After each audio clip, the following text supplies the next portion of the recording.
ঘটনা নয়, এই ঘটনাটা হলো শিক্ষা মন্ত্রণালয়ের।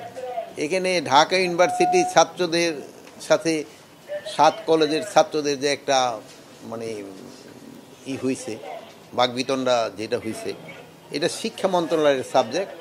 বাট যেহেতু ল অ্যান্ড অর্ডার সিচুয়েশন চলে আসলে আমরা কিন্তু স্বরাষ্ট্র মন্ত্রণালয় ইনভলভ হয়ে যাই।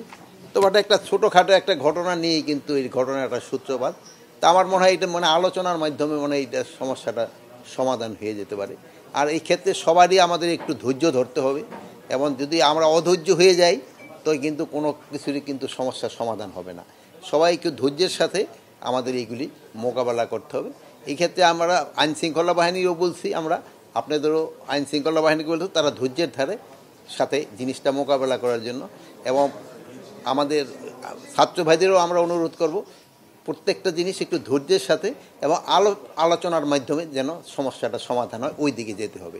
আর অনেক সময় আছে যদি কোনো কিছু হয় করতে হয়, তো রাস্তাটা ব্লক না করে যে জায়গায় ধরেন তাদের মাঠ আছে অথবা আমাদের সরোয়ার্দী উদ্যান আছে, এই সব জায়গায় এসে যদি প্রতিবাদটা করে সবচেয়ে ভালো। তা না হলে রাস্তাঘাটের এইটা বন্ধ করলে একটা যানজটের হয়, এটা কিন্তু জনগণ কিন্তু একটা দুর্ভোগের ভিতরে পড়ে।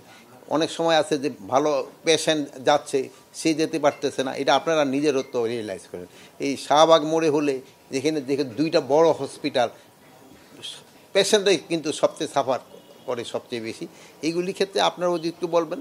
আর তাকেও যদি কোনো দাবি দেওয়া থাকে, এটা যেই সব মন্ত্রণালয়ের সাথে তাদের যে দাবি দেওয়াটা আছে ওটা তাদের সাথে যোগাযোগ করে ওইটাকে সলভ করে নেওয়া, এবং প্রত্যেকটা জিনিস আমরা চাচ্ছি যে আলোচনার মাধ্যমে সলভ হোক।